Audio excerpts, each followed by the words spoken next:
and I'm a senior. On June 30th, 1995, my mother delivered 2 healthy baby girls. While small, each one barely over 3 pounds, the girls glowed pink and my father glowed proud, and the doctor left because he was late for synagogue. It was a Friday night. Both girls were named after their grandparents. Both girls would one day grow curly tendrils that would kiss the tops of their cheeks. Both girls would one day play piano. Both girls would one day attend overnight camp and a Backstreet Boys concert, solve a crossword puzzle, learn French, touch her toes, pass her driver's test, study abroad in Paris, try waffles in Belgium, drink cappuccinos, have her wisdom teeth pulled, download Spotify, and miss her sister. 1, my sister Annie and I do not look alike. Perhaps cousins, one may wonder, or best friends. I was born approximately 2 minutes earlier. She usually pretends she's older. 2, Wesleyan is approximately 322 miles or 5,843 football fields from George Washington University, my sister's current academic home.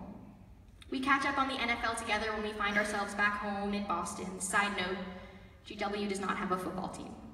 3, to your potential dismay, I cannot actually read her mind, but I'll ask, what's the difference between mind reading and understanding that when her cheeks fade to salmon pink and her gaze won't meet mine, that she needs my help?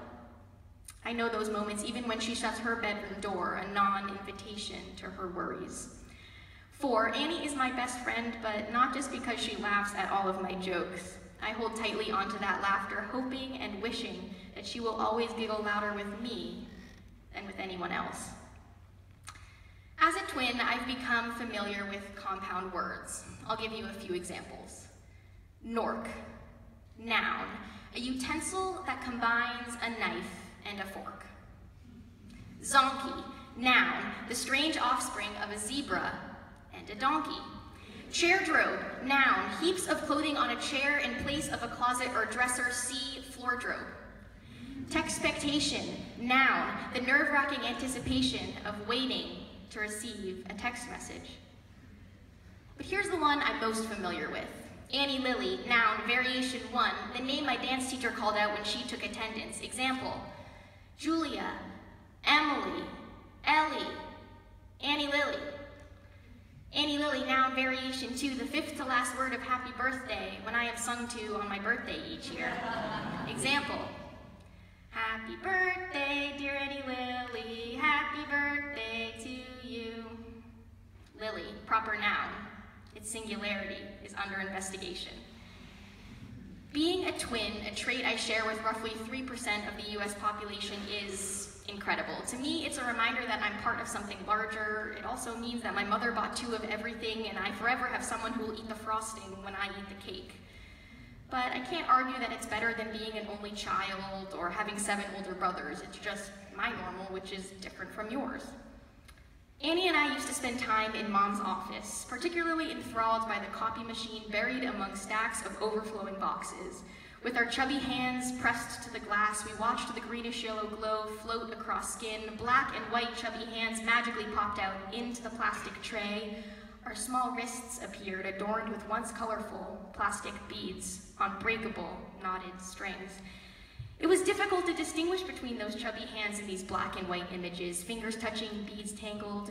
Whose hand was that? To whom does this shadow belong? The resolution of the image was not strong enough to locate our unique fingerprints. There's something eerie about a photocopier reproducing an image but perhaps missing the finer details that distinguish objects on the page. Or is it that we don't look carefully enough? I think that's kind of what it's like to be a twin, to be recognized as a clear outline on paper, but to be understood as only half the picture, to have people assume, myself included at times, that being born in the same delivery room on the same summer evening is the full masterpiece. But what about the fact that I tap dance while my sister prefers ballet, or that I collect rubber ducks while my sister collects pigs? What about the fact that my moods swing less than Annie's, my hair curls more tightly, my relationship status is more single, my patience is wider, and my stomach is less sensitive to bloating and cramps? She will love that I'm sharing this information with you. Maybe I want to take a bright yellow highlighter and circle the chubby hands on the photocopy page, outline them in neon, an indicator to take a closer look. At a place like Wesleyan, in a country like America, and in a world like 2016, when describing a typical identity search, we often boldly say, I want to find my individuality. Yet, I think the word individual is a misnomer for 3 reasons. 1, we are shaped by those around us, and we would be drastically different beings if we lived in a small room for our entire lives, deprived of human contact. I respond to the nickname Lou because my sister conditioned me to do so. And I now eat mushrooms, even though I still think they look like weird little trees, because Annie has insisted that I incorporate them into my diet. I am shaped. 2, sometimes I want people to remember that I have a twin, because maybe Annie reflects some of my achievements, my contagious qualities. Perhaps knowing that my sister is a reflection of both herself as well as our relationship is enough to reduce the stress of achieving that individuality. And 3, I don't think we are just one self, but I think we're composed of many.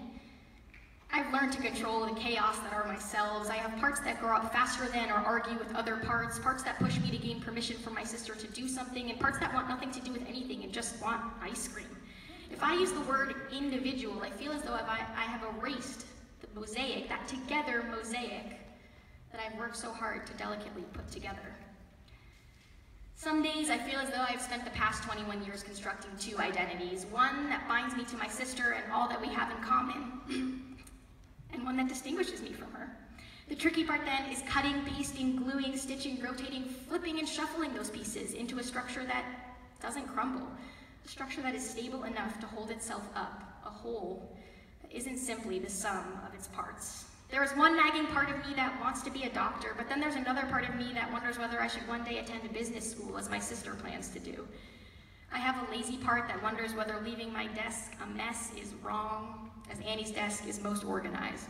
Crafting an identity seems to be code for babysitting or color coding and alphabetizing a myriad of indistinguishable parts that can forget whether they are bound to me or my sister. I write because I like to teach, both myself and others. I have spent many hours sitting at my computer, staring at a blank Word document, hoping that maybe my fingers will glide across the keyboard in such a way that something eloquent about my relationship with my sister will materialize. I want something clean. And isn't cleanliness the antidote for messiness? I'm referring to the messiness that is the thick collage of a relationship that I have with my sister, who is also my twin, who is also a senior about to graduate college and enter the real world without actually knowing what real world means, because she was under the impression that today was real, but who nevertheless seems to have more of a direction than I do, even though sometimes she gets lost when using Google Maps.